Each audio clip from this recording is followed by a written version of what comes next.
people from UNR, New Frontier, Nevada Health, Means Nevada are all ones that have indicated that they'll be able to be here. So we'll have that resource available and encourage staff members to come by and learn a little bit more. And so that's happening. We are planning an informational event on food services, and we did get, the county did approve a grant. They've approved it every year, but this year it's changed a little bit. Usually it's been for the Wolf Center providing counselors to work with our students live here. That changed last year, and they wouldn't do it live anymore. In the middle of the year, they wanted to do remote. So this year we have, the grant's been approved, and we're actually contracting with New Frontier to have live people here to work with our students and using that money for that. I'm very excited about that because the goal that we were doing with that was to try and avoid much video services or remote learning, or not remote learning, but remote mental health services. So this way we're able to provide some live services. And I just want to say that as we go around the district, everyone is working very hard. High school, they're here. They've got all kinds of things going. Everybody's working on their stuff, getting ready. We have just a few more weeks, and the next board meeting, school will have started already by the third day of school. So time is going fast, but there's a lot of great things going on, getting ready for the school year, and things are looking good, except for the middle school gym. Everything else is looking really good. That's all I have, unless you have any questions for me. Any questions? I just have, is there any kind of educated guess on how long the gym will? We don't know that yet. We've been trying to see if we could have that information. I think part of it depends upon the process we have to go through. If we have to, this is the first time I've dealt with an insurance claim like this. So they had like immediately remediation teams in there, stuff from them like within hours, contacting them down. But if it's a process where we have to go out, the amount I'm sure will be large, and where we have to go out to bid and do that, that's going to add time to it. But I'm not sure exactly from the insurance company. We're so fresh into it with this that we just don't know yet. I hope it's quicker than mine was. Yes, I do too, because we'll be talking about it next year. Yes, at this time. At this time, yeah. Anybody else questions? Yeah, have the teachers at the middle school been made aware so they can adjust? I know I had middle school administration was out there with me the other morning, and they were going to make sure that they were aware. They still have the smaller, older room, so they do have an indoor capacity to be able to do it, but it will be different. It's also going to affect, like, when they're back to school and they have their parents' things out there. We don't know yet. It may be possible to bring people in on one side of the gym, but you really don't even want people to walk on the one side of the gym that's affected, because it is a major tripping hazard. Literally, if you brought a surfboard, you might be able to surf it. I mean, it's literally raised like this in some spots. I took some pictures of it. You can't really see it in the pictures, but it is literally bowed. There is one spot where it shot straight up and didn't really split the wood, but where the wood connects is wide open, and like a mountain peak for about 20 feet long. And it's all the way down the side of the gym that is closest to the middle school, all the way down that side. It came from the end farthest from the street, but the warping is almost all the way down to the exit off the street side. And in the middle of the floor, you can see the light. You can see that the boards are all U-shaped. Some are more U than others, but it's definitely at least more than half the gym floor has a visual impact that I can see. That's bad. So I would think it would be fair to let the PE instructors know so that they can. And I'll check and make sure they have it. I'm pretty sure that they did, because we talked about doing that, and they were aware of it. When I was over there, all three administrators were here. They were doing interviews, so they came over there and we discussed the whole situation and talked a lot about our prevention strategies and what they're planning to do. I will say that I don't know if I was crying or yelling, but it was to see a floor like that was sad. Yeah, harsh. I don't even know what to say about that. The more you talk about it, it's so unfortunate. So hopefully your insurance responds quickly and we can get that taken aware of. But I will keep the board updated as soon as we know, and especially as if we get a timeline. Any other questions? Okay, we'll move on to business services update. A, budget to actual report. Any questions on that? B, quarterly workers' compensation report. Any questions on that? C, quarterly student funds report. Any questions on that? D, quarterly board budget report. Any questions on that? E, quarterly travel reports. Questions on that? F, update regarding other business items. Terry Lacka, do you have anything to update us on? The only thing I'd like to say is the girls over there have been very, very helpful for me, keeping me, you know, everything going with it. Learned a lot about debt management. There you go. Everything else, fine. Any questions for Terry? And I add one thing on her update. I just want to publicly say thank you to Terry. She's come in to help us in this situation as interim comptroller, and not only just dealing with the regular things with this switch in our food services and stuff. She's had to deal with lots of things, and she's done fantastic. But what I really noticed, and I want to give a public kudos to her, is not only getting everything done, but everything that she's done, people are being trained and know what to do, so that she's not the only one that knows how to do it. She's her time here is going to leave a lasting impact on the people in the business office. So thank you so much for that, Terry. I really appreciate it. Thank you. Okay, back to school events. Everybody should have one of these nice one-page flyers you can hang on your refrigerator or put somewhere that you want to see, or just put them in your calendar. Okay, there's quite a few upcoming board events that you guys have all read in your package. Any questions on any of those?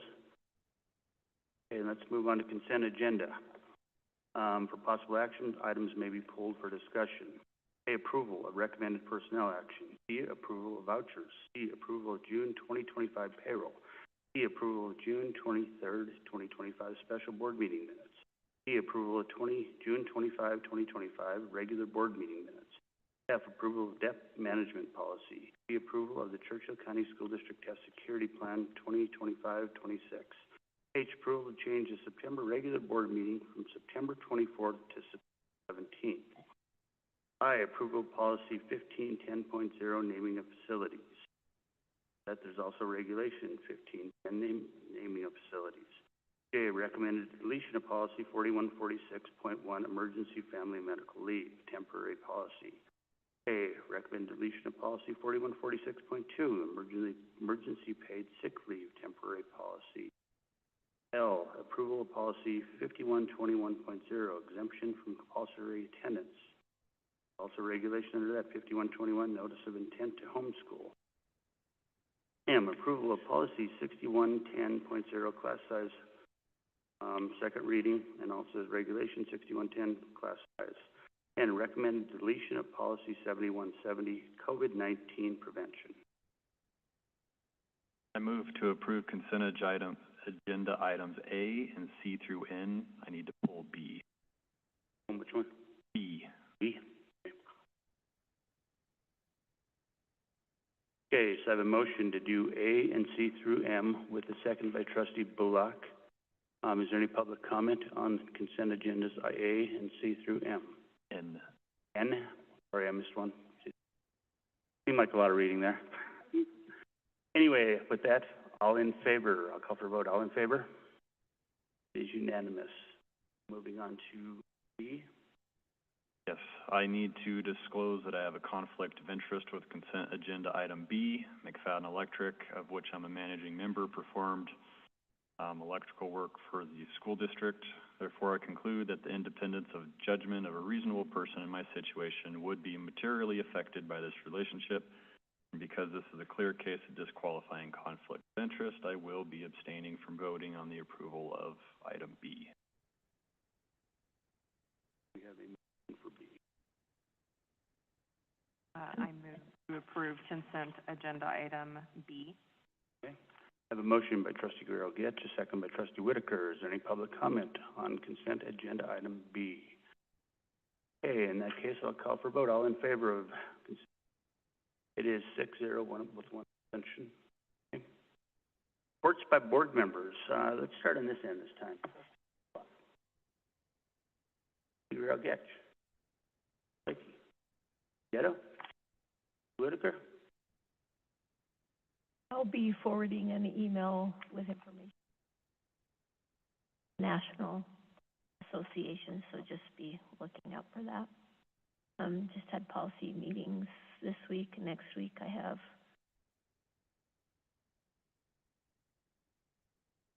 committee meeting evaluation for the national meeting straight. So for some of the things I'm participating in on the national board. Keep me busy. Bad. Now that the legislative wrapped up, we've continued negotiations.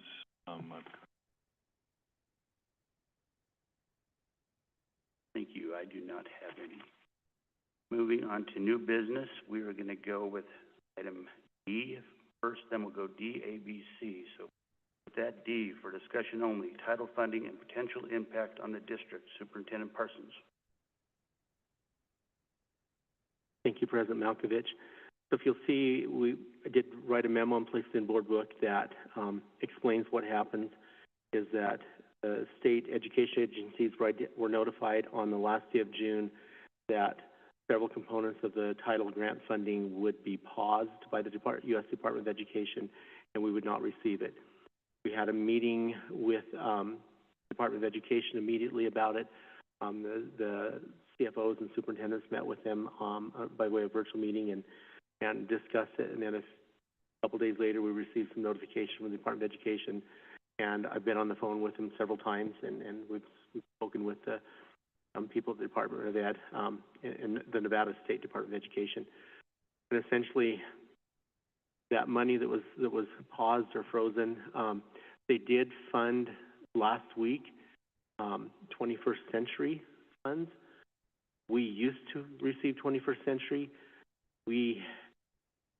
2 years ago, our life of our 21st Century program ended, and they haven't allowed us to apply for it again.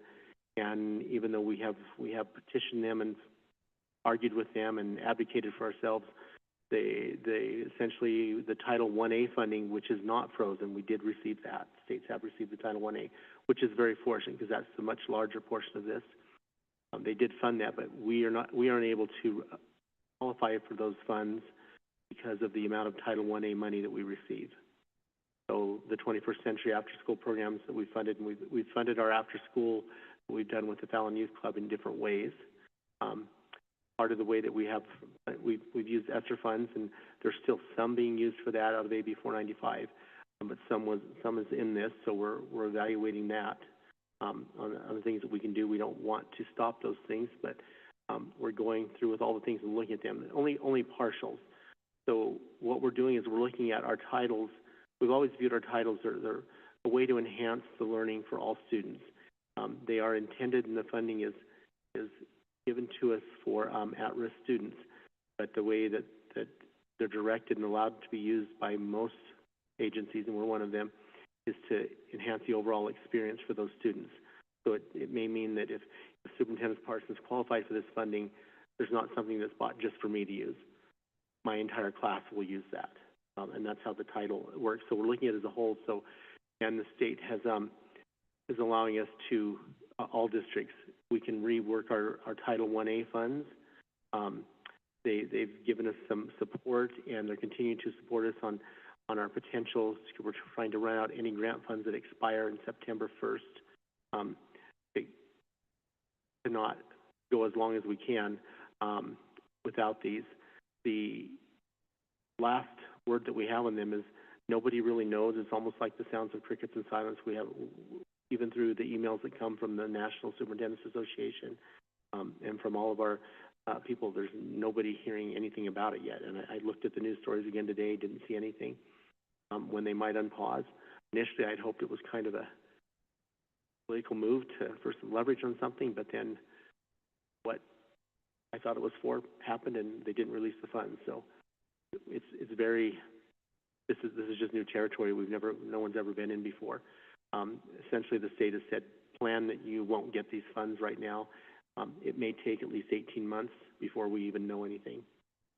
That Nevada is one of 23 states, I believe, but Nevada did join the lawsuit to sue for the release of these funds. So we're in that, but those don't always move along very quickly. So we don't know. So what we've done is we've taken and we've looked through our Title I and through these, and we have a plan that we've developed. We're still refining it as to what things we can do without. One significant portion in here, we had, I think I wrote the amount in the memo, $40-something thousand, was for our new hire incentives. Those are committed, so we can't not do those. One thing that may help us with that is we are working with the Teachers Association as directed. AB 398 was passed and put into effect. That is for recruitment incentives and retention of staff. So we have sent the state the numbers of our positions that qualify. So AB 398 had requirements of what qualified. So how that process works is we've requested from the state, and what we've asked them for is basically, here's what our retention, here's what our hiring and stuff is. So basically we've asked that for every teacher in the position that qualifies, because it's for recruiting and for retaining. And the state is now gathering that information.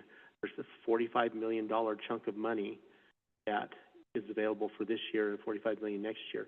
We won't know until the Department of Ed gets the information, puts it together, and gets a plan approved by IFC. So we are months away from knowing that at best.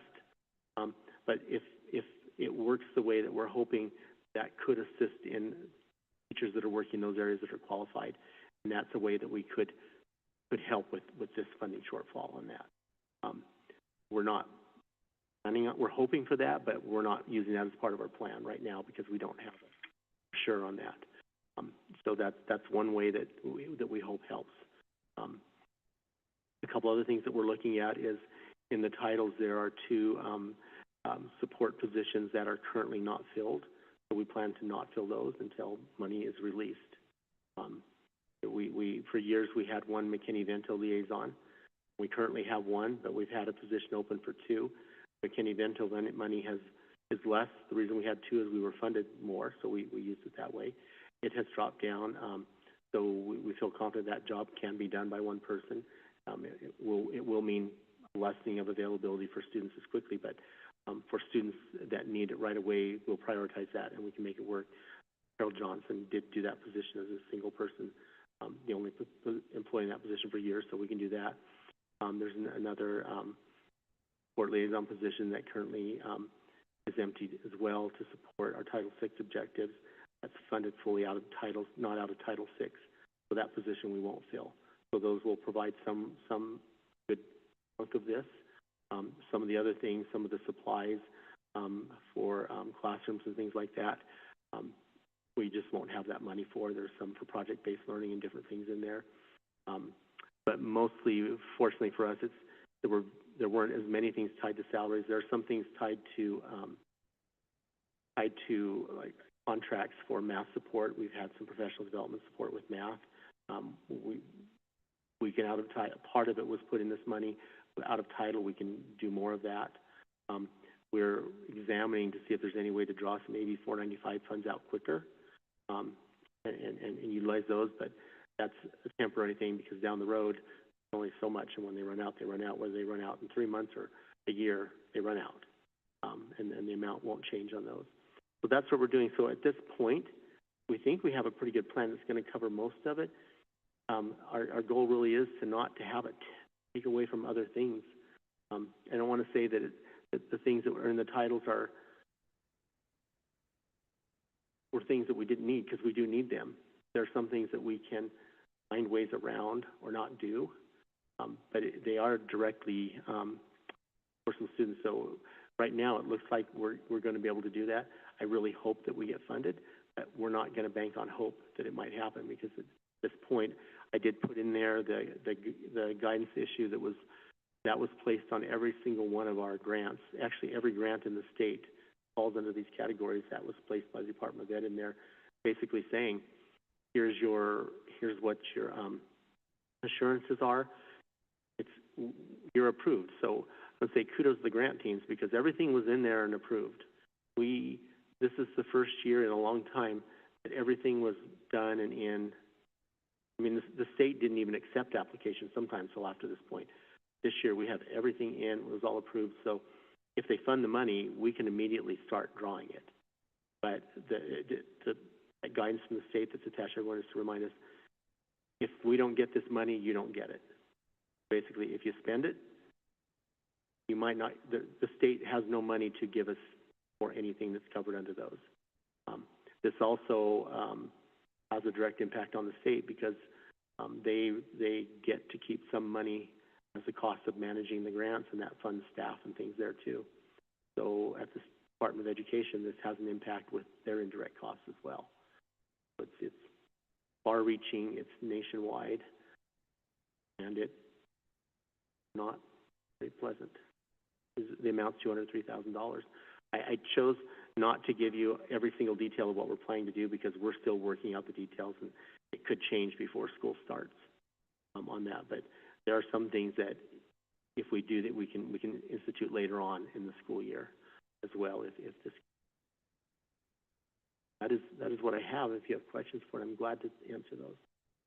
I was just wondering, approximately, do you have a roundabout number of how much money this is that's lacking? Yeah, in the memo you'll see in there, I did give a breakdown of every grant and what we get. It's $203,468.83 is what we currently are approved for, that we are currently told state does not have to give to us. It has been, it was passed, it's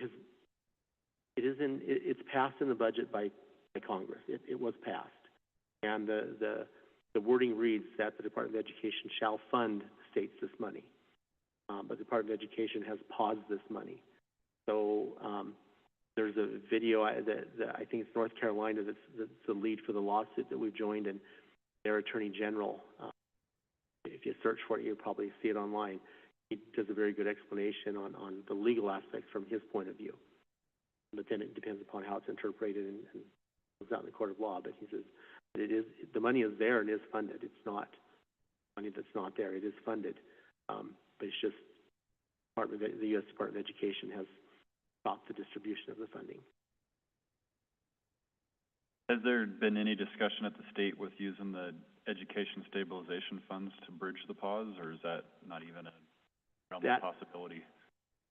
That was mentioned, and it was told at this time that wasn't part of the discussion.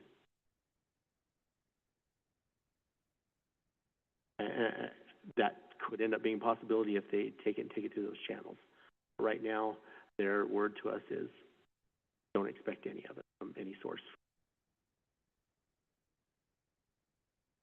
Any other questions on what we really don't know? Okay, then I guess we'll go back up to... Can I have one last real fast comment? And I want to thank the staff and stuff too. It is one thing to know this is coming and make that adjustment and planning for it. Until July 1st, we planned for that money. We had no idea. And then it was just an immediate cutoff. And we had contracts, other things already ready to go, things in place. So it's been a strain on staff to try and undo what not having this is. But they've done a good job, and we're getting there. Thanks. Anybody else? Any questions? No? Okay, then we will go back to 13A. For information and discussion, Food Service Quarterly Report, Amber Scholl.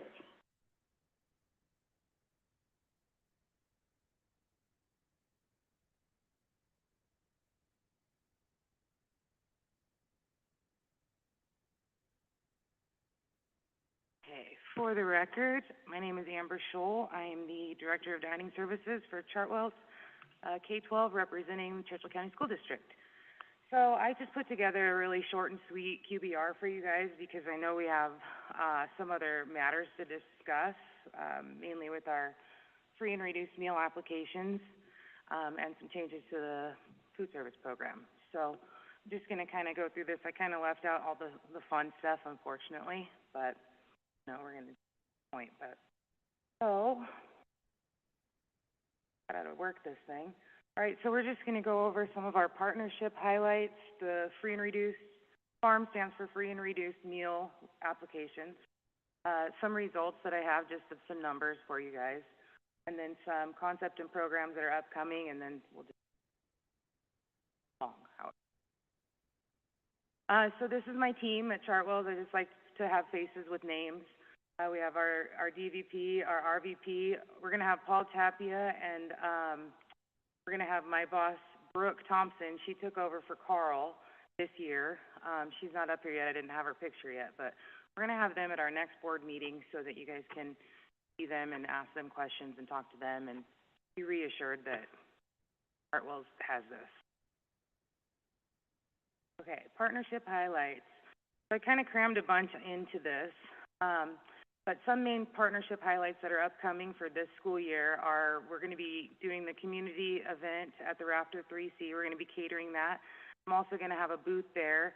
I'm kind of dividing and conquering with Linnell and Caitlin to get these meal applications out once they get approved and once we can post them to the website. So we'll have a booth there, and we'll also be catering that event for everybody. It's like, I think last year we did 1,000 people showed up for school supplies, and it's a really cool event. And then we'll also be at all the back-to-school events with booths and swag, and just kind of bringing people into the tables. We'll have laptops and tablets set up so that they can fill out their applications right then and there as well if they'd like. We're going to create QR code. We have flyers. This isn't finalized, but we discussed doing a workshop at the community library where we have internet access, and we could do a one-stop questions asked on the meal applications thing. People could come in and just ask us what they need and apply right there. The community day, that's the Raptor 3C event, and then the community lunchbox. Once we get these applications approved and up on the website, we'll be putting them into all of our bulk distribution boxes last week of our handout, which is August 7th. So for the refreshes, we're still doing our, we're still going to remodel the middle school and north side this year. I just got the final refurbs on it today, but that's kind of an example of what the middle school artwork is going to look like. That's kind of a design there of the flow and everything. You can see it's rendered from our actual middle school, but it kind of gives you an idea of just the different look of it, just to kind of excite the kids and make them want to kind of come up in the cafeteria and stay there and eat. That little pop-up place, once we go back to a la carte, which is also in the works, that's where that will be. That, well, you know, you guys remember we used to sell cookies and ice cream. It's not Smart Snack certified anymore, but we'll have different things that they can buy, pretzels, things like that, a la carte items. So we're going to be doing new paint, vinyl graphics, all new lighting, refreshed electrical if needed. Hot and cold walls will be at Northside and the middle school, and all stainless steel shelving and countertops. At some of those schools, well, as you guys know, on Northside, it's kind of older, so all that'll be updated. We'll get the 3-compartment sink in there, so it'll be up to compliance as well. Celebrity chef. You guys know I get pretty backed up about this one. I was able to budget with Chartwell's this year to bring him back to the high school in October. So we'll be doing that same thing with the culinary class and the Spanish classes sometime in October once I can get those details finalized. And I just found out today as well that Chartwell's is planning on doing a Nevada, kind of a statewide culinary showdown. So get with the culinary class, they'll kind of do a competition, and then, you know, a winner will take on somebody from this district or a few, and then we'll have probably some of you guys judging it and all that, but details, again, coming. Something to excite the kids and get the culinary programs a little bit more involved and, you know, kind of work together on all that. So there's more to come on all this. Okay. So this is just kind of what we as Chartwell's can help provide to the district. We know how important it is to have these applications in, whether you're on CEP or not. Very important just to help with the federal funding for the district. I mean, we need to know where our community stands and where help is needed for these children. So we're here to help with all of these things. Family has filled these out in the past, did them 5 years ago. They've changed from then. The income amounts have changed. They've simplified them a bit. The application process is much easier. It's not a scary thing. You don't have to be afraid. It only goes into meal pricing. It has nothing to do with anything else as far as migrant status or anything like that. So we're going to help kind of push all that verbiage too. And we have Chartwells has a whole toolkit here with a bunch of flyers and just different templates that we can get out to our families and our parents to make them feel at ease with these meal applications, because I worked with these applications for 3 years before we went to CEP, and I understand how parents can shy away from them. I mean, it's a lot. It's income, Social Security numbers. It's a lot. But we want to make them at ease for all of that. So just more information. They're essential. School meals are essential for student health and achievement. We want as many of these applications as we can possibly get. So we're going to do our best to reach as many as we possibly can. The good thing about that is we have 30 days from the time that school starts to be able to update all these pricing and these statuses that have changed within each families. We have 30 days from day one of school to get this done. So we're going to start it sooner, obviously. But the benefits of the district increasing these rates is to feed more needy students, increase participation in reimbursements, qualify for additional programs, which is my favorite part, and avoid unpaid meal debt, and then grant qualification. So if we can identify a different student percentage, we can possibly get more funding for our children. So these are some of the resources we're going to be putting out. We'll do the flyer with instructions on how to do the application. We'll notify the parents. Caitlin Ritchie has been amazing at social media. She knows how to reach an abundance of people, so working with her on that. NutriSlice communication. NutriSlice is where we post all of our menus and all of our allergen concerns. You can get all the nutrients for all the foods on there. We'll be putting it on that. And then we'll do a little talking point presentation at all of our back-to-school nights, and just whenever and however we can.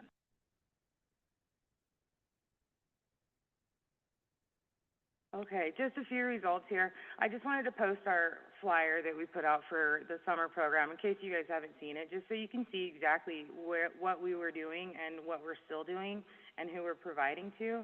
It did cut off a few at the bottom, but some of these accomplishments. So this year has been kind of a doozy for all of us in the learning field. We had our administrative review started. We found out we were having it in October. It came out in December, and we did not close it until June. So that's how much work we had to kind of put into this to get everything straight and right. You guys know, with the policies and the regulations and all of that, we had to kind of update and upgrade. But there were other things too that we kind of had to line out and just get perfect, and we did. We closed that June 2nd or something like that, and that was quite the accomplishment. I have to major thanks to Ms. Terry and Daryl for the help on that, because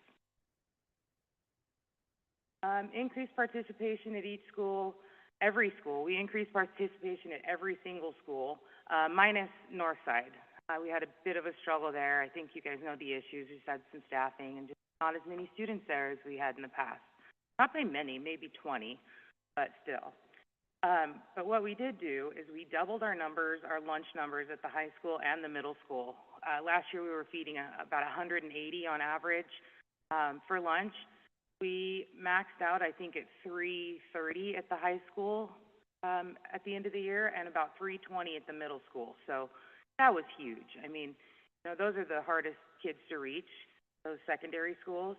So that's a huge accomplishment, and I'm going to do my best to keep those numbers increasing with the culinary chef and things like that, you know, doing more programs and just reaching out to these kids, just showing how lunch can be cool again. And then our community bulk boxes. So we started our community bulk program last year in June. We weren't able to sustain that this year just because of staffing and locations and mistakes I made last year with overwhelming everybody, I'll say. So we started it 2 weeks ago, and on the first day, we already doubled what we had done, a little bit. We did 800 on our first week, 800 breakfasts and 800 lunches total on our first week last year. This year, we did 1,450. The second week, we did 1,600. Mind you, double that. That's 3,200 meals in one day, in 1 hour, actually. And then just today, we did 1,580, so 1,580 breakfasts and lunches we handed out to the community today in our bulk boxes. That's a pretty proud moment.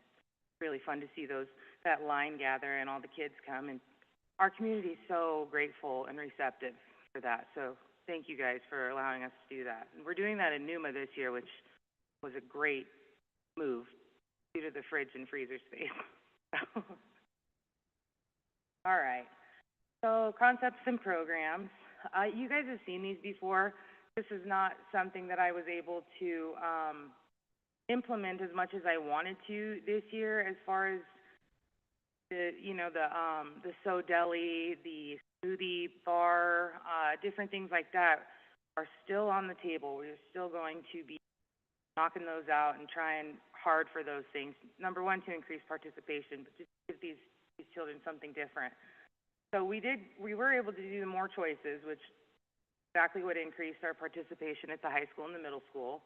And the fresh fruit. These are all real pictures from our crew, from our kitchens.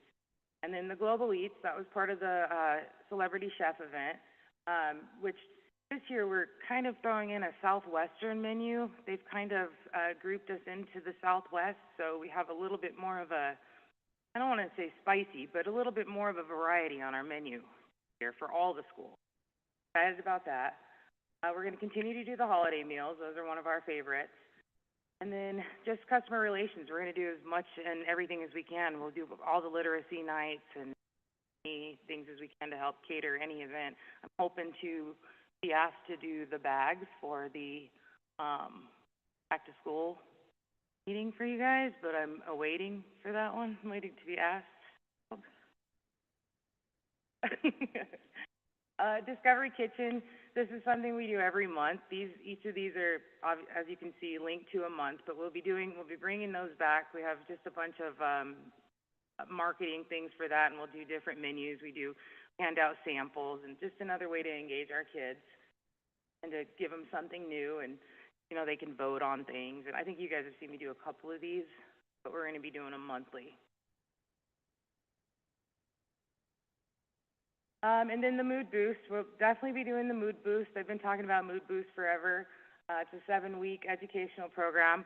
I was going to be doing it at the middle school, but I found out that the information and the things that I have are for an elementary school. So I'm going to actually be doing it at Numa this year, and it'll be every week. I'll set up a pop-up, and we'll go through how foods kind of increase or decrease your mood, and then we'll have foods samples according to that, and just educational program just to teach kids what you're putting in your body is either fuel or not fuel.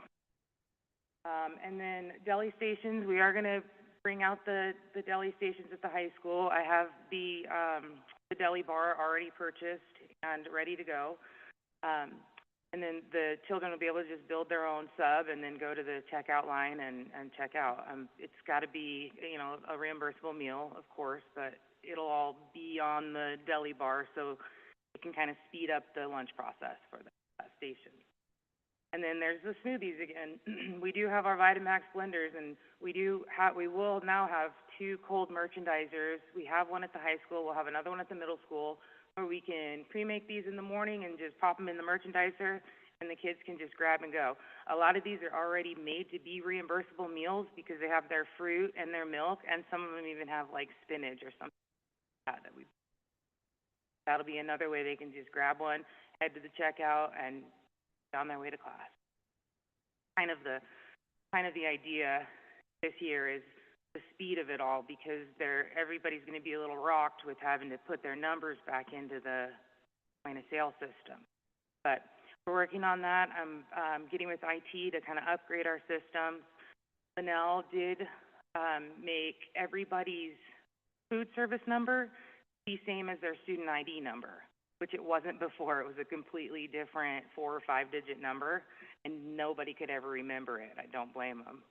So they, and then my staff would have to look up their name, or really hard with kindergartners, but we managed. But now it's their student ID number, so that should be a lot easier for our older kids. We'll still work with the kinders and first, but I'll make little like index cards for them with their numbers and names, and the teachers can hand them out and work on that. Those are just our moodies. Those are just kind of the moods that we'll be teaching the kids at NUMA on. Self-explanatory. This is just an example. I think you guys have seen this slide before too, but an example of what the deli station will look like with their options, their sauces, their breads. They can make it a wrap as well. It'll be a little different than that, but that's just an idea. And then the smoothie station, that's just kind of the signage for it. And then that's it, guys. So I wanted to leave a lot of room for questions or concerns with these upcoming changes. I just wanted to say thank you so much for all of your hard work. I know there's a lot of changes ahead for you and your team, so really appreciate your diligence on getting things in order to start the school year. I had a question on your list of accomplishments on that slide. So you had mentioned that you increased participation at each school, and that the high school and the middle school doubled in lunch participation. So that was like on average compared with the last prior year is Yes. what you're saying you doubled. So with going back to like a paid lunch, how do you monitor your numbers for adjusting ordering of food? I suspect that might become a challenge too. It will be a challenge in the beginning because I have no clue what the participation rate's going to be. I don't know how many people are going to fill out an application. I don't know how many are going to be paid, reduced, or free. I would like to think that even the paid students, the reduced students, are still coming through that line, and their families are taking care of the financial end of those things. But I hate being negative, but I do anticipate those meals going down. I do. I don't know how by much, and I'm going to do everything I can to bring them in, but when you have to pay for a lunch, it changes things. Right.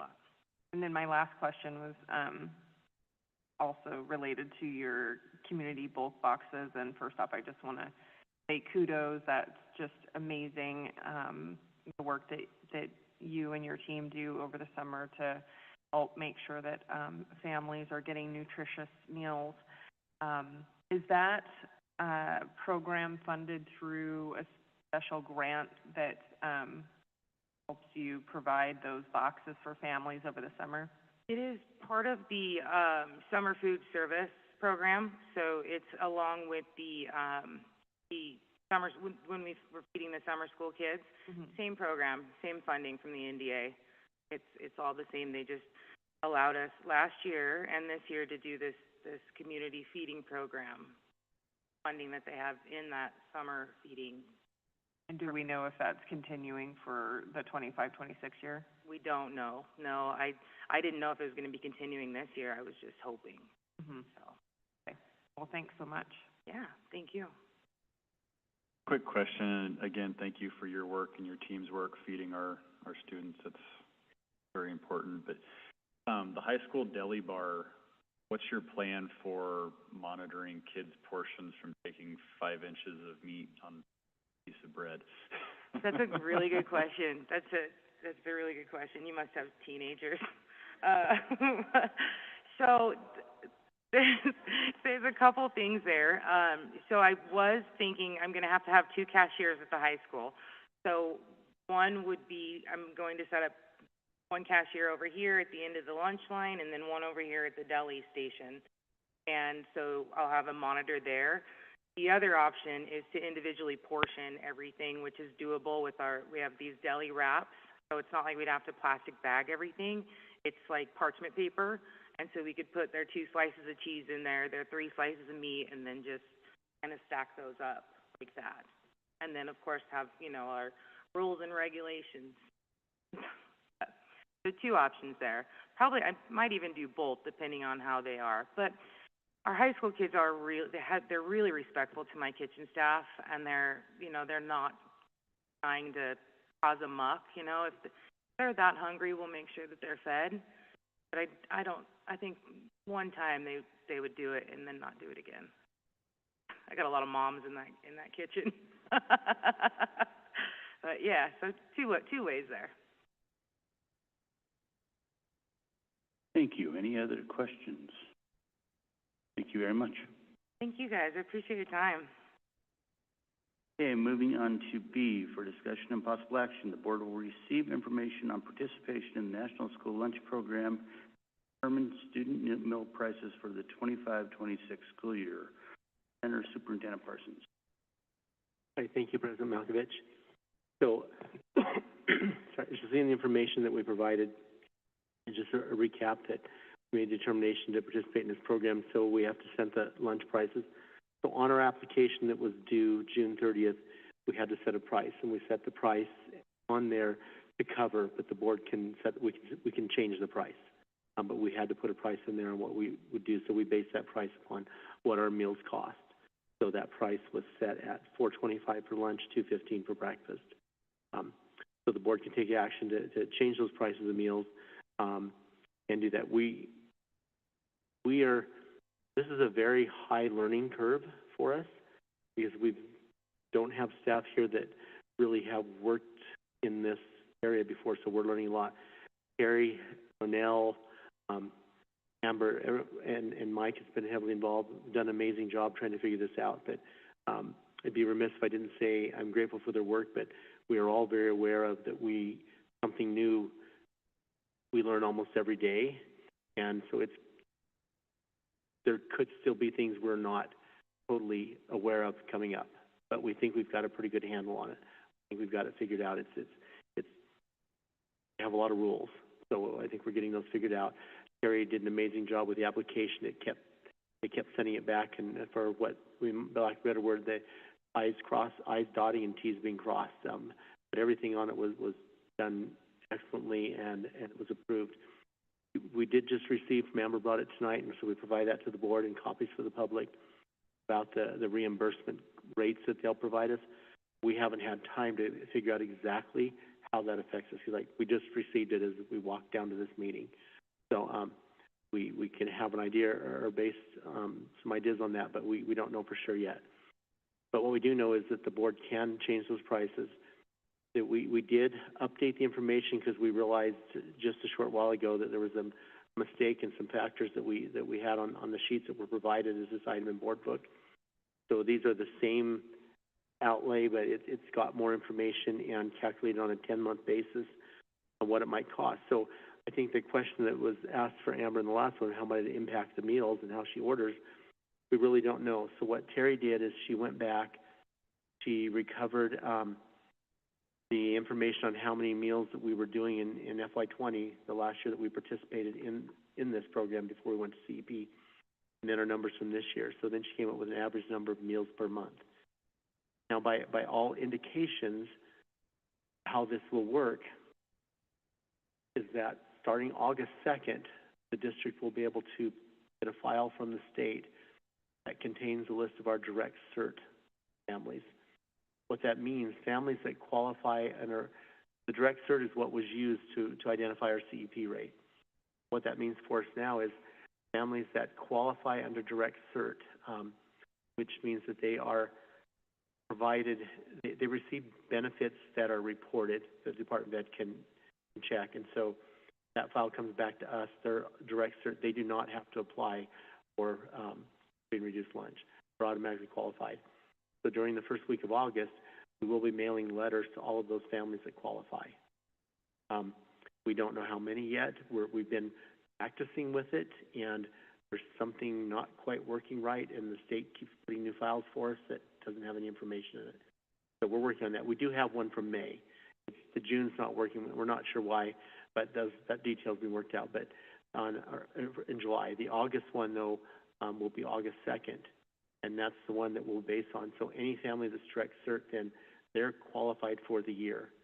So they don't have to do an application. And it's okay if they do, and I did an application on there.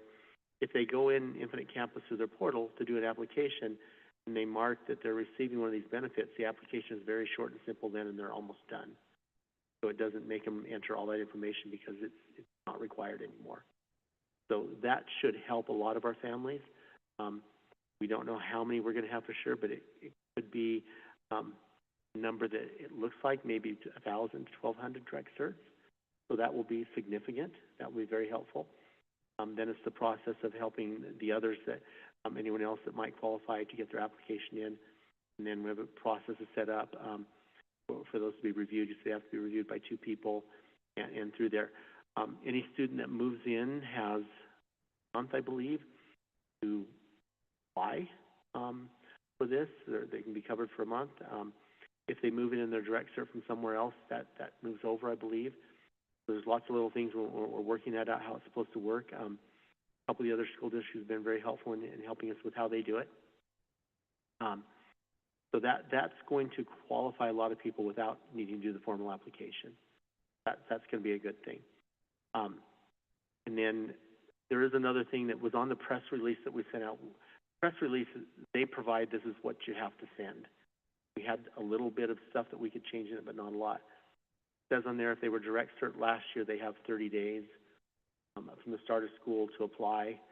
They were qualified last year. Well, by doing a direct cert and getting those letters out, hopefully people don't have to worry about that.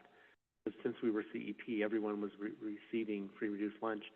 So we did ask the question. Terry asked them and said, does that mean everyone qualifies for 30 days? The answer was no, but we tried. But we will have the names of everyone direct cert and work hard to get those applications in right away. So with the pricing, though, once we factor that in and we realize that a lot of those will be direct cert, so they're not going to be paid lunches, that took what it may cost to subsidize down. So this on this sheet is our best estimates based upon feeding students at school for 10 months. So Terry has a spreadsheet ready so that we can factor different amounts if the board wants to. But essentially, if you're looking on the lunch price, if the board, the cost right now is $4.25. What we're saying, if and Terry, you can correct me if I'm wrong, if the cost, the board sets the cost at $4, that takes the total that it would be subsidized, or the amount that it would cost to, it would cost about $56,000, correct, for 10 months? Am I reading it right?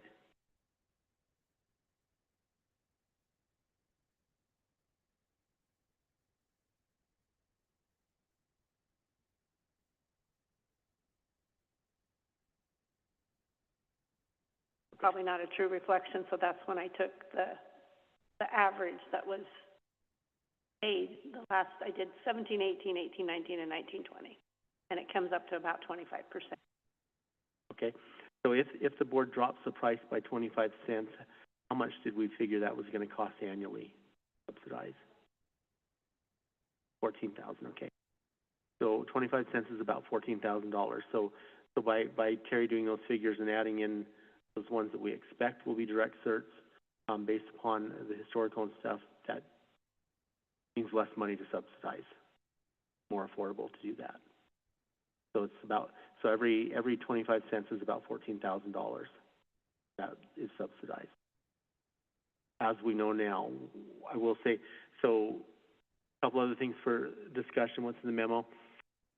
The board had discussed, and we can't request tonight or anything on capital improvement plan, that if the board at a later meeting decides to use capital to do some of the refreshes, rather than the money that's in the food services, that money could be used for this. Where this gets, and I don't know if sticky is the right word, but if the board chooses to go with a meal rate for lunches that is less than $4, really $4.01, but they let us round it to $4, we can do that, but then we have to provide them with an explanation of where the non-federally funded money is coming from. And from reading our policies and looking back on things, the money that's in the food services account is not, and it doesn't come from a federal source this year, so we feel that that does qualify as money that could be used, because it can be used for anything relating to food services except salaries. It cannot be used to, or yeah, I think it was except salaries. So it could be used for this, some of that portion. The board, previously approved that for the refreshes, but that if some is used out of capital, this money could be there, and then that wouldn't be taking any other money out of any other avenue in general fund. So the board can go into that if they want to, but at a later time, capital improvement plan would need to be adjusted to accommodate for that. There is room within capital, as I stated. There are expected ending fund balance, and our projects often run, sometimes they overrun, but often they run less. Dustin's done a very good job this last year. With the balances and stuff, so it wouldn't have a real negative impact, especially even if we had to bring it out a little bit over time. It could be done through capital, so that money could be utilized in this manner. But all we would have to do then is provide them an explanation, and by what our discussion, we don't think that would be a problem with that money to be able to use for that. If that's what the board decides to do. And the same with breakfast. We have the numbers there of what it would cost to reduce the cost of breakfast down as well. One thing with this is that they don't like us to do this, but we can. We can run this a little while. The board will set the price. We can run this a few months or even halfway through the school year. We can look at the numbers and see what we're getting and make another adjustment. I would say I wouldn't want to see the price go up.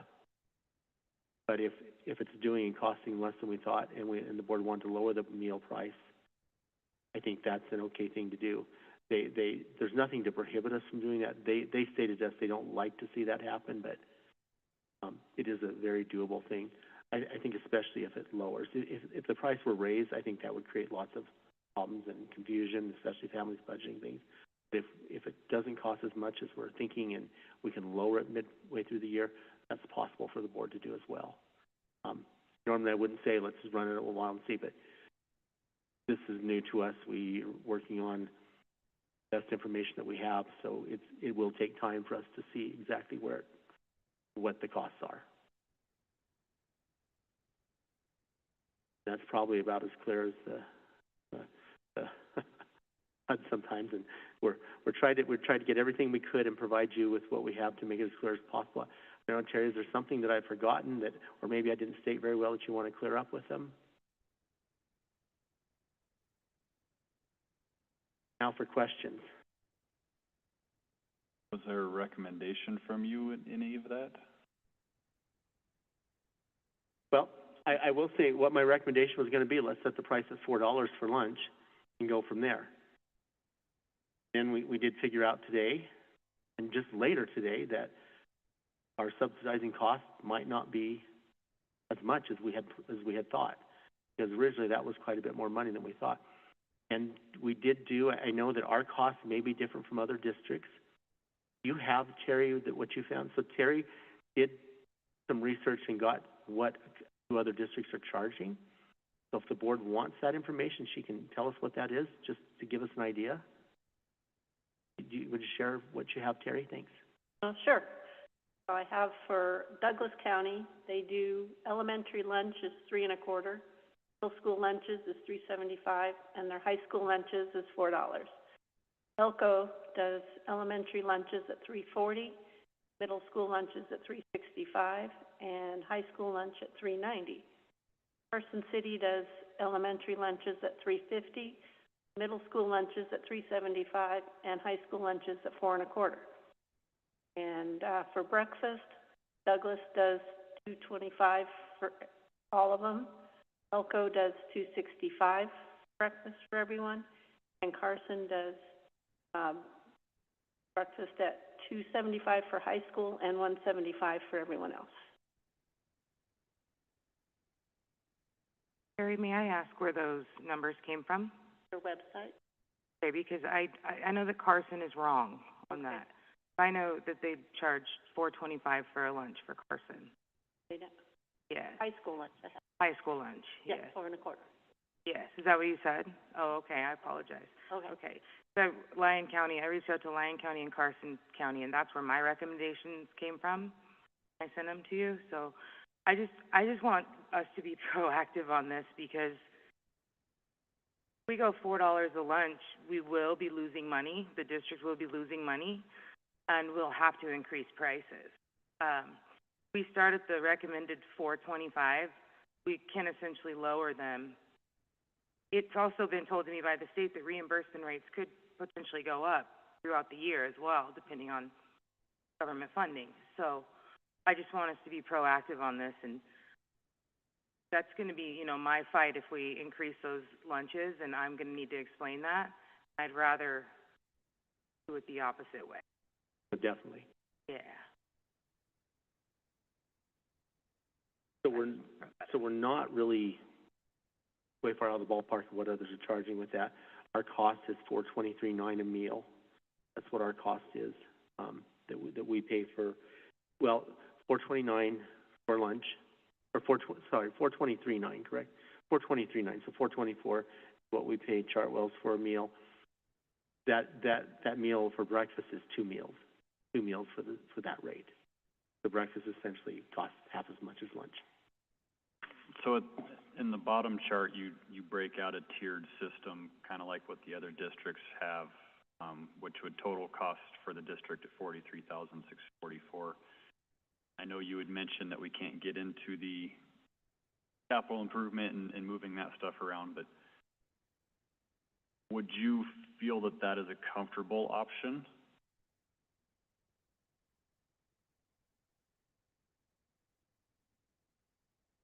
Sorry, I wrote on the back of my papers for notes. No, that's... Could you say that one more time, Trustee McFadden, so I make sure I'm looking at the right spot? The bottom... The first page? Yeah. So it has $325 for elementary, $375 for middle school, and $4 for high school. Annual 10-month cost would total $43,044. Yes, at that rate, that's what we expect that the annual cost would be $44,000 if we set those rates for the meal rates. And your question is, so that's $46,000 that would kind of come out of those funds. Do I think we could do that? Yes, knowing that at a future point in time it would most likely be a revision to capital that the board can't act on or saying that, but that would, the result of that would probably be when capital comes back up, is to have a revision to make that much or whatever it ends up being out of capital to replace in this, so that we can continue with the plans that were approved by the board years ago to get this done. In other words, if we approved a reduced cost now, we have to, we're banking on the idea that the board's going to approve, that those funds, they're sitting, those $500,000 funds that we will approve to use those to meet the difference. Yes, and move, and then an additional vote to move those refreshes to capital, right? So it's a domino effect. is the domino effect. And the other part, I mean, the annual cost is predicted there to be $44,000, which, when you talk about the food services volume, good chunk of money, but in the food service volume, that's way less than we thought days ago. So it's a lot better, much more doable amount than the higher amounts. But it is still based upon, this is our best projection, simply because having not participated in this program for years, and I think it's fair to us that we have to take into account our families and their economy and their situations are different than they were years ago. So even when we look back to FY20, and we take that information, we say, here's what was happening. That may not be true now, because prices were different than then before the pandemic hit. Things were different, and family situations are different. So we may or may we really just, this is our best guess. Families may or may not be able to participate as much. Those that qualify, we should have, hopefully, we can get above that 60% number for qualification, we get a higher rate, it sounds like, on that. And one other thing that I didn't know, I mean, we're just learning, is we do get a reimbursement on every paid meal a little bit too, correct? But we have to be above the 60% rate.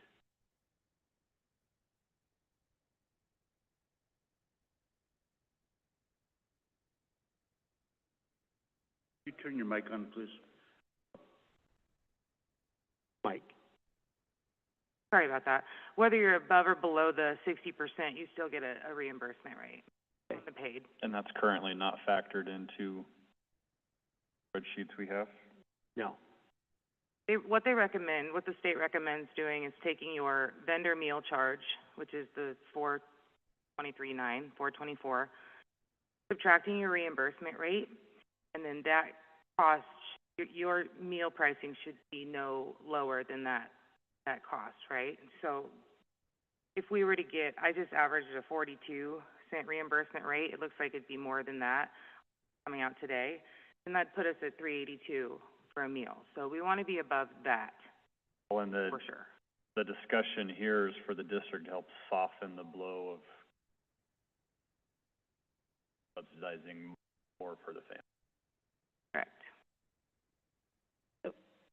So you're saying, because I'm trying to figure out what is the for sure known cost here. It's not 424 any 423.9 or whatever. Essentially, what did you say? That is our contracted rate with the district. That Right. is a for sure number. That's the known. Yeah, it's the other numbers that are the unknown. Except for the reimbursement rates, those are the known. But is the reimbursement rate the same regardless of the percentage of those? Or is it a sliding scale? Sliding scale. Be above or below the 60%. So it's not a known. Yeah, so she not did a the known. average. No, it's It shows on this one. Yeah. But so we are, if I'm understanding all this correct, we have the contracted rate with Chartwell's, but we will be getting funds back, and you use the average of 42 cents, because it'll range anywhere from 44 cents to 55 cents as a reimbursement rate. So those funds could then, we could do some quick math, like be used to offset that 43,000. Plus, I mean, while we don't have a crystal ball, I think, like what Superintendent Parsons was saying, is people are in different financial situations than they were in 2020, and our economy has changed, and food prices have changed, and things like that. And then we're coming off of multiple years of CEP, and so I think that the numbers will also be lower, because I don't think as many families are going to be able to consistently buy lunch every day, lunch and breakfast. So, I mean, if we calculate in that reimbursement rate of the 42 cents, I think that number shrinks significantly to $43,000. Just a quick question. The kid qualifies or does not qualify when they fill out the free and reduced application. Is that where they're at for the entire year, no matter what happens, family-wise? If their income stays the same, yes. It's all based on the income. But I do believe if they have something happen, say their parents were to lose employment or something changes like that, they can reapply at any time. Absolutely, yeah. So if something happens to the family and their situation changes to where they would qualify, they can reapply. They did increase the income rates as well. So Yeah. in 2023, they had, say you have a 4-household family, 2 children, 2 adults, it was 50,000 somewhere around. This year they lowered that to 41,000 for a 4-member household. So they have helped us there. Then again, make more money now too, raises come. It's many years ago, those rates were. I have a question. It says in here that anything under the $4 per meal, we have to reapply. So what's the extent of the reapplication? Is that something that's hard to do, or is that just a matter of paperwork, no big deal? It's going in, we go back into our application and we modify that section and provide them with a justification if it's lower than $4 for a meal. It's not like days of work. I think we just tell them, we go and we do that one thing, but then they do have to reapprove it. So we do it, they have to approve it again. And anything's possible. I serve the. Do you serve the schools? We got the comparable numbers from, is Chartwell's in Carson and? We are in Carson. Carson's they're on kind of a different program. They're on what we call a fee account instead of a food service contract management company. So they have a set fee. They're a little bit different. They have more funding, more money to spend because of who they are. We do service Lyon, Douglas. We just took over Elko, so those rates will be changing as well. Because they were district ran before. So that when you're district ran, you're able to run a lower paid rate, obviously. But I don't recall the other ones that she mentioned. But we do. We have Nye County, Carson, Lyon, Humboldt, Elko, and Carson. I don't know if I said Carson. Thank you. Yeah. So I think essentially what we're saying is, if the rates that we set on that bottom chart, $4 for high school for lunch, $3.75 at middle school, and $3.25 at elementary, the annual cost, total cost, we're predicting to be about $43,644. Right, Jerry? That's not a monthly. That was an annual cost, right? Yes, that's, but. The dartboard's there, and just we hit it, kind of. to let you know, using, the memo that you received from the Department of Ag with the reimbursement rates, and again, we don't know yet whether we're going to get 44 would be the low end, but between 44 and 55 cents back.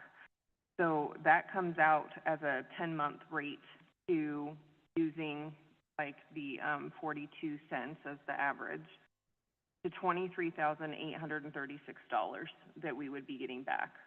So that makes that cost $20,000 to the district. And that's only if we are serving as many meals as we're estimating. So that's serving as many and having the amount qualify that we're estimating.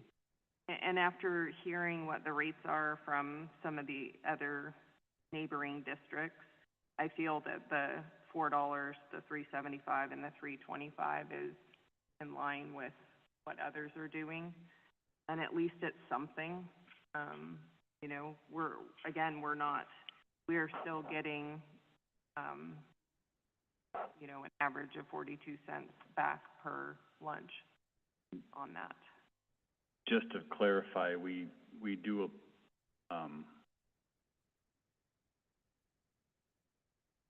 qualify for the 9 cents on either column, correct? So our lowest would be 53 cents. And also to say too, the domino effect that we talked about, we probably wouldn't have to do anything on that for a while till we had a better idea too, because the amount we're talking about isn't that entire amount in the food service. So there's stuff that can be done without doing that first until we know. One other question on the reimbursements, the reduced and free are substantially higher numbers. Do they only reimburse what you're charging the student, or if we're charging $4 a meal, will they reimburse you $4.29? Is there, I believe for the reduced, the amount that the student has to pay, we're reimbursed everything except that amount. I believe from what I read is correct. That one Yeah, works a little you're right. strangely, but. You're right. The reduced rates are 30 cents for a breakfast, 40 cents for a lunch. That's what the child pay, or the family pays. Those are set rates. Those have never changed. That's our reduced rates for breakfast and lunch, 30 cents, 40 cents. gotcha, yeah. Yeah. But so then the state reimburses somewhere in the $4 range for that meal. Yes, yeah. So back to your original question, I think, Trustee McFadden, you're asking for a recommendation. I do see, and I see what Amber's saying, is we don't want to go, look, whatever decision is made, you don't want to be coming back in a few months and saying we need to raise the rates because it's costing us too much. You know, but with that and what we see there, the rate in there, I personally feel comfortable that we can do that, and make it. I mean, the cautionary side of me is always, let's cover what we know for sure. There's so many unknowns in this. I think that's as close, that's as safe a thing as we can do right now, is that. So, or 375, 325. I do think that we could do that, knowing that that's coming from the food service funds that we have, and knowing that we have to submit that and get them to approve those rates, if that is what the rates that the board approves tonight. And I would say with that, what would I say, it was $2.15 for breakfast? Might just. So that was my next question before I make a motion, is if there's any appetite from the board to lower breakfast as well.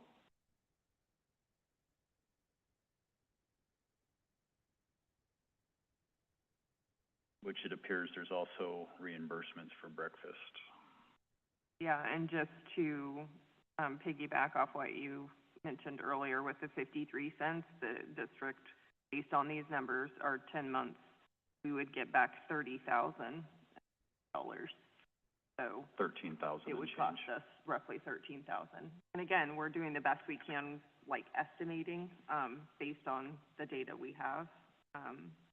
But it would also be nice if with the breakfast that we could make it like an even number, or I don't know, reduce that down a little bit too.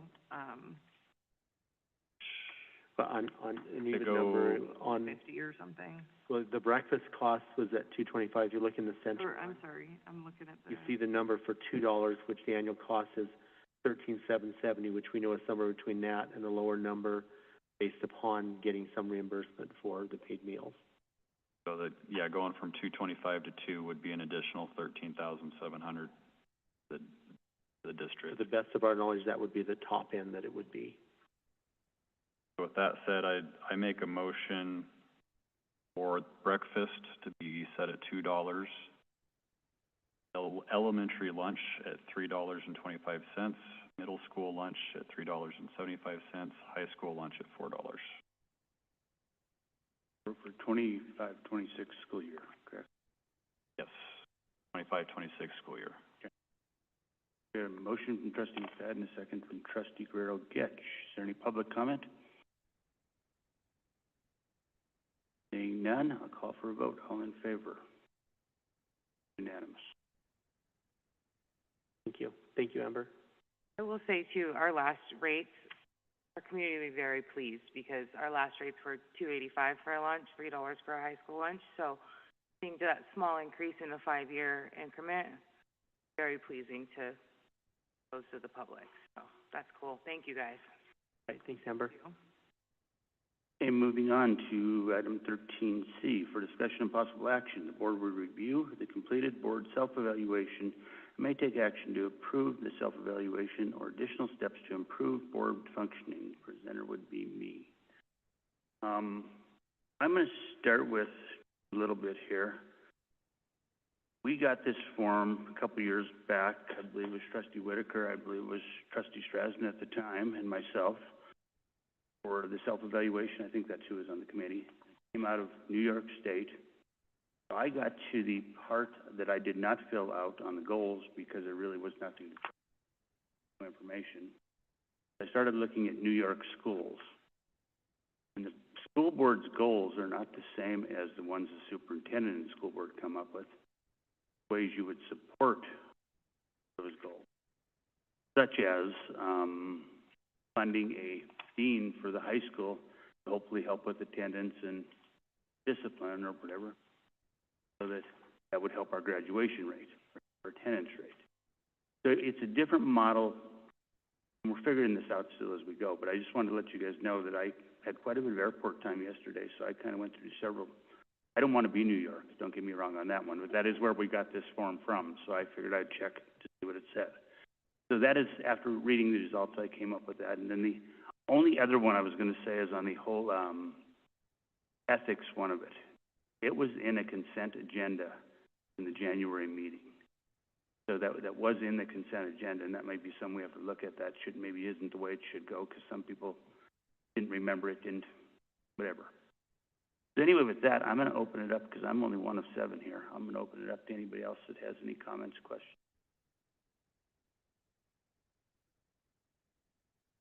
Yeah, so I would like to talk about that. So I know we're kind of jumping ahead a little bit, but I was frustrated when it came to the section that you're referring to on the goals, and sought information on where we wound up for the 24-25 school year on the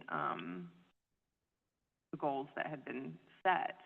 But obviously in February, when we did our retreat and revisited and reset those goals, and then the timing of this evaluation being due in July, we don't have any of the data yet for the 24-25 school year.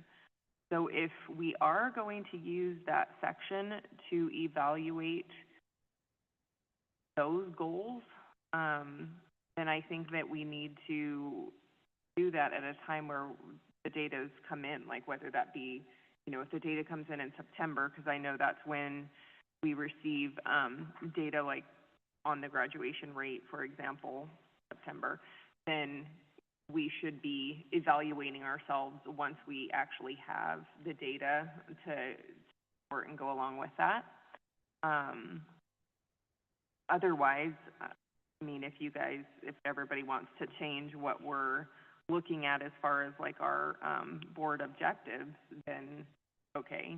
But I mean, I also think that's kind of weird too, because we're the ones that set like the district goals and set things like our, graduation rate and the absenteeism rate and all of these kind of things that we talked about. And ultimately we are implementing policies, making decisions, purchasing curriculum, overseeing the superintendent, things like that.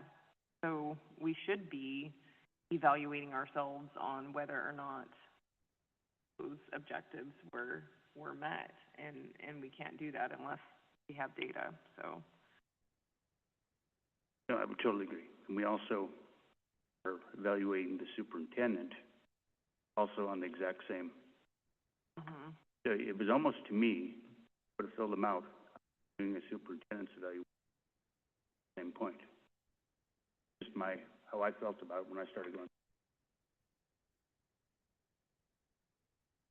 Yes, I'll go next. I also did not fill out that portion of the evaluation here, because I actually felt, and I had requested the goals from the previous goals before February, and because those were the goals that I felt like should be in here, because then we should have had all the data to get to that before February when we changed these. So I did not fill it out because I didn't think that within that 4-month time that we had enough information to do that. So that's my feedback on that part. And Greg, can you restate what you mentioned about like the ethics comment that you So the whole ethics section, what is it, 40? Yeah, it was E on standard 5. So it was in the consent agenda in the January 22nd meeting, was it? So we had both, what is it, policy, it's different ones.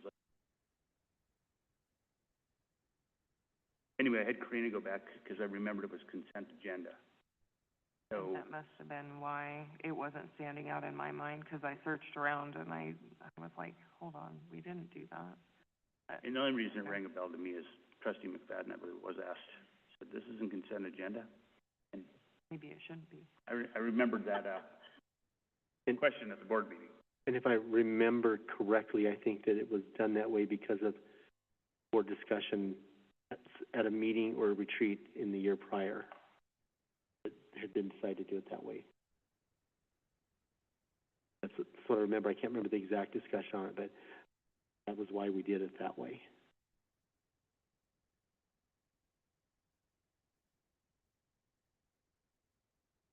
Anybody else have anything, great to add here? So I feel it is very important for the board to monitor our goals. I don't know if taking this section out is the right choice, but I also had the same frustrations as we have nothing to monitor ourselves against, unless we go back and look at last year's data. But then I don't know if we move the timing of the evaluation to better align with, that'd be the best choice then.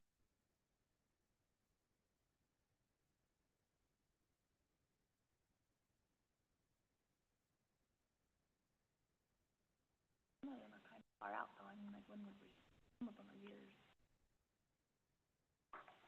I mean, I just didn't fill it out. That's probably not the right thing either, but.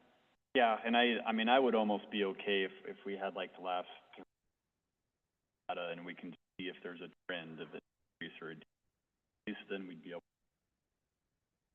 to be on that.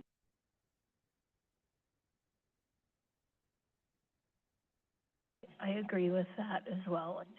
And I see ones who did mark it, I think we were thinking in kind of the same way. Well, we don't have clear data, but we've had some discussions and we've been doing some work on it. We know that it's developing, a developing goal, but having the data that shows the trend from when we did begin the goal to now would be helpful. For sure. I know that's a lot of work. And even though we had changed the goals in February, we didn't really change them altogether. We just modified some of the percentages a little bit. So I think even if we had some historical data, it's still going to be within the window that we're trying to look through.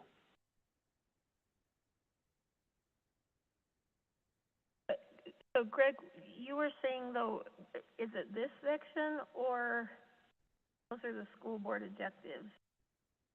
Where were you saying that should it be board goals that are different than the school board goals, or is that in? So several of the New York schools I looked at, they have the superintendent board goals like we have together. But then our goal was how we were going to support as a board those goals. We made how many goals are there? 6? What were them? How we would support it as a board. We just tell the superintendent, get this job done, and we sit back and smile and hope it happens without giving any programs or money towards. It made some sense to me because I was like, we could set goals so high that we could run anybody off and we're not going to give any support. I get the idea of that from a governance standpoint. It's just those aren't like clear, measurable, data-driven SMART goals. So I don't know if I could support that model. That's been my question all along. Like, we've set these for the superintendent to follow. And yes, there are board goals, but what exactly are our goals that we're supposed to be doing in order to make sure that the superintendent's doing his job and following? Like, do we have a board goal for ourselves? based on, I mean, if we're gonna do an evaluation on, 'em, why are we not doing one? I don't feel like these are geared toward the board. They're geared toward, this section is definitely, to me, geared toward the superintendent's eval.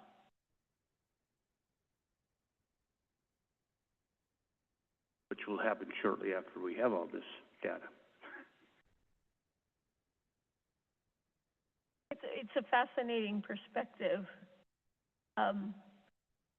Boards have to be careful in how they set their goals because you can't,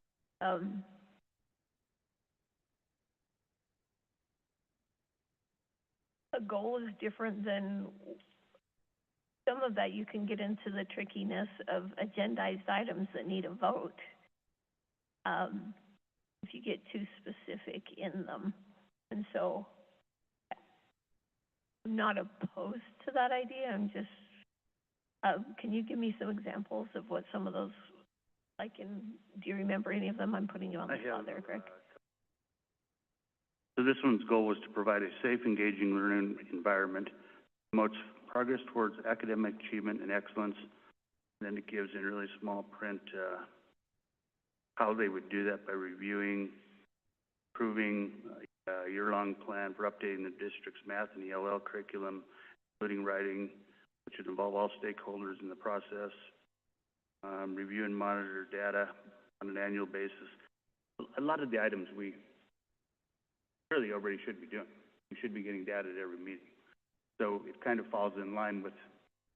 So along with that, if you look at some of the comments from board members in the evidence of progress or completion, I mean, a few of us have talked about with, you know, we should be talking more about achievement in school board meetings, so that would be essentially part of that goal for the board. I'm just talking about what that would look like. It's interesting because yesterday when I was going through this really deep, I looked at our board agenda. I kind of laughed and said, "Are we really talking about anything on student achievement today?" And in a roundabout way, everything's on student achievement. I mean, breakfast, lunch, but. Sure.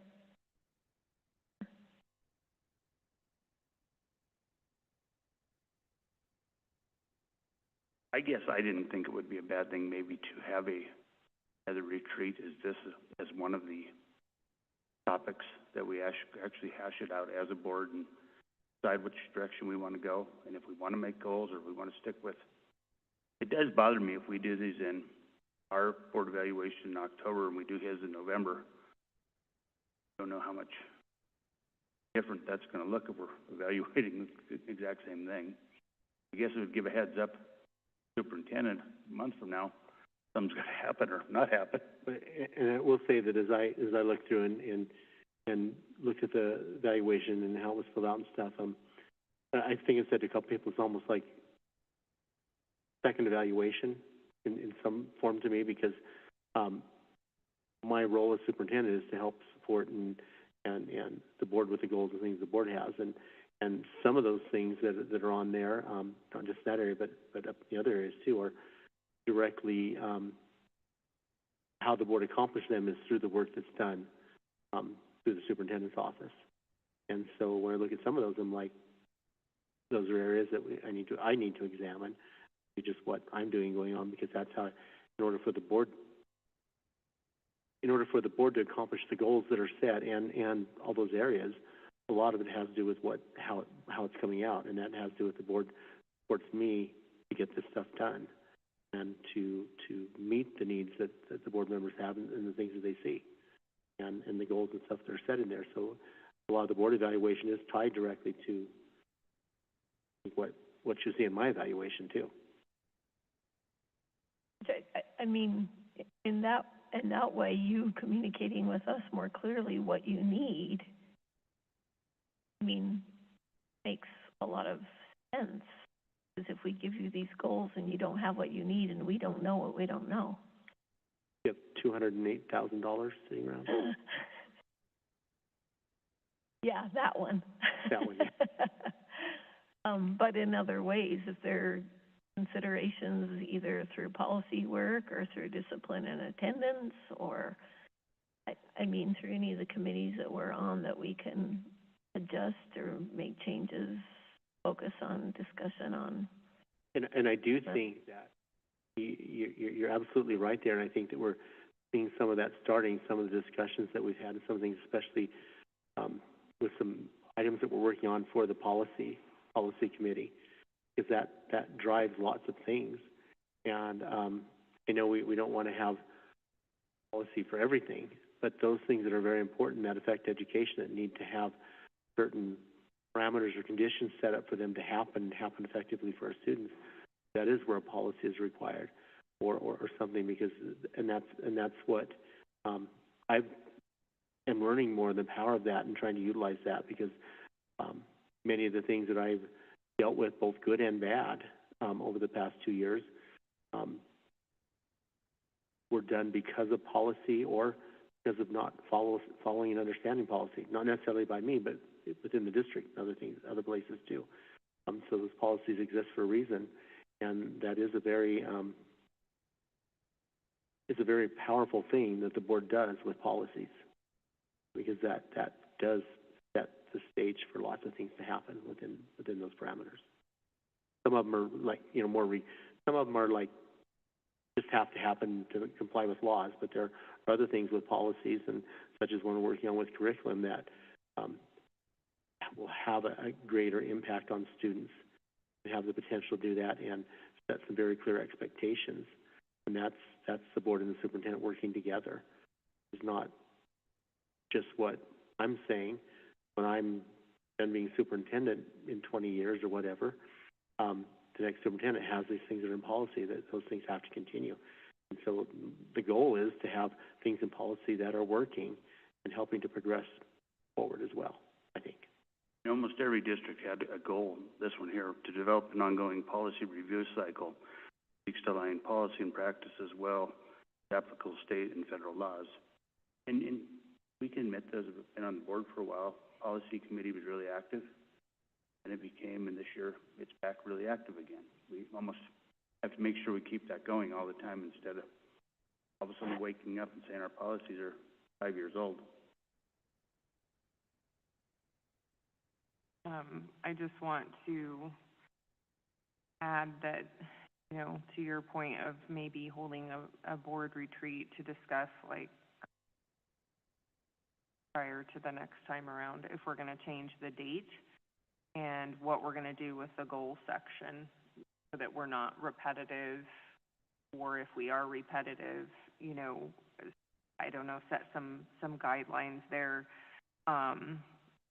When I say repetitive, I mean with the overall goals that we rate the superintendent on as well. I also wanted to say that perhaps at a retreat, it would give us the ability to take this, because, if you're evaluating a staff member or even like the superintendent, they can use that as a tool and see where they're not doing so well, where they're excelling, and then make adjustments and make changes. We are evaluating ourselves, and in some categories, we have wildly different opinions. And if we all, I know I put a lot of hours into this, and like personally, and I'm sure everybody put in a lot of time, that if we just, approve this and whatever, and then we don't do anything with it, then what's the point of even doing it, I guess? Unless we sit down and we look at this and say, all right, so what do we need to improve upon? Or, are we all in agreement we're doing well here but not so well here? If we're not using it as a group to improve in the areas that or come to some kind of agreement on those areas, because again, we have differences of opinion in some sections, then there's really not a lot of point in putting a lot of time into this if we're not going to do anything with it. And I also just wanted to say, for the record and for the minutes, that on Standard 5, my comments were not included, but when I emailed the form over, there were comments in the comment section for A, B, C, D, and E. So, and then they don't show up are on that comment page for standard 5. So they need to be pulled over there, from the one that I sent you.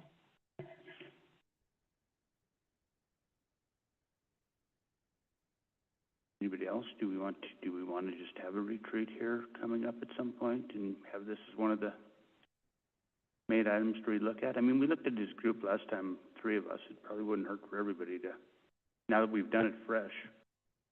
And it does say in there, you may fill it out, which I thought was kind of interesting before. It's like, you may, okay, I'm gonna may not.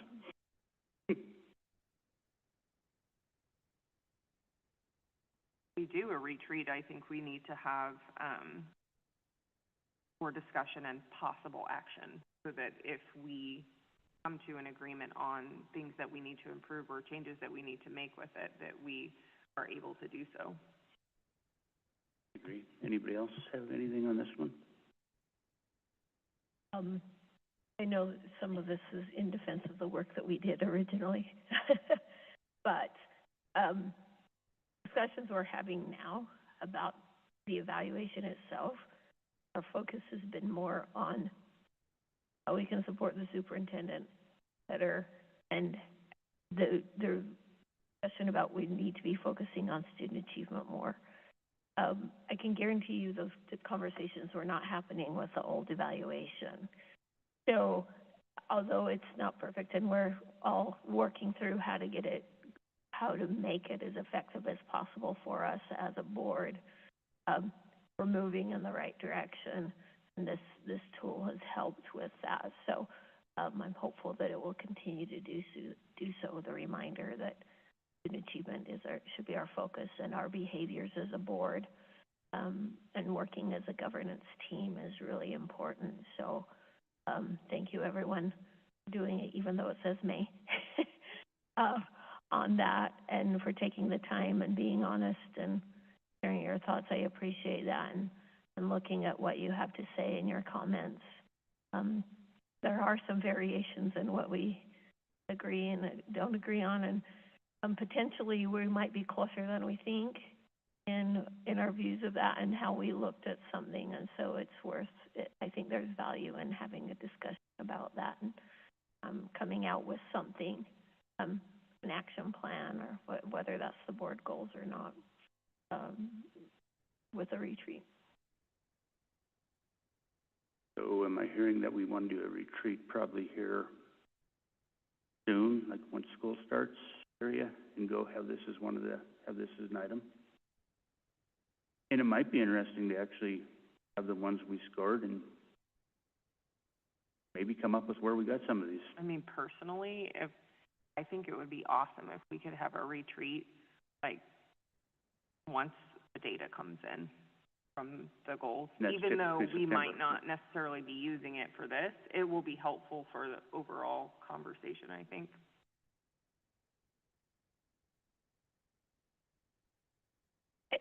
I read an article this week about a school district in another state, I promise it's not Nevada, about it's the lowest in their particular state for reading achievement.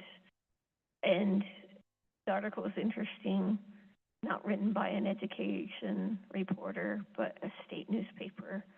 They talked about how little the board interacts or has discussions about students and student achievement, and that they were seeing the connection between the two. And so it was a really fascinating article to read, and how they talked about what the board wasn't doing.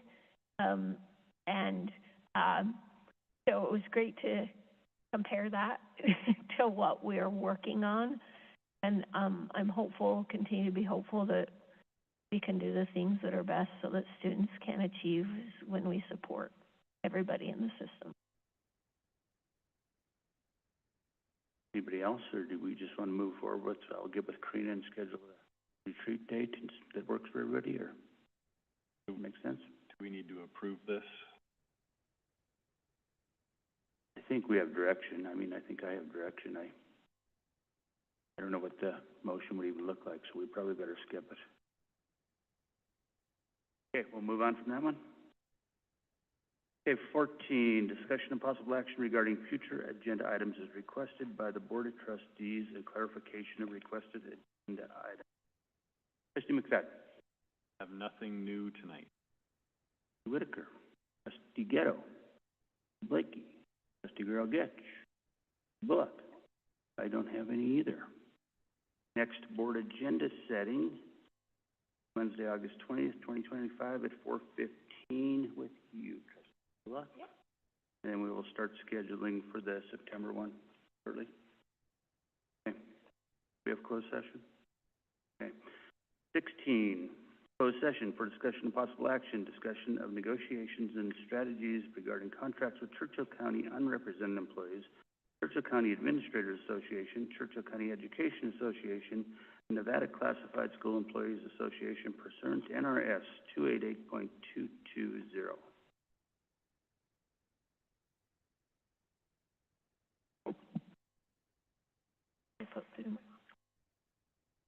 Move to go into closed session for discussion of negotiations and strategies regarding contracts with Churchill County unrepresented employees, Churchill County Administrators Association, Churchill County Education Association, and the Nevada Classified School Employees Association pursuant to NRS 288.220.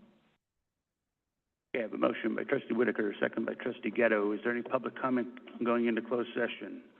Seeing none, I'll call for a vote. All in favor?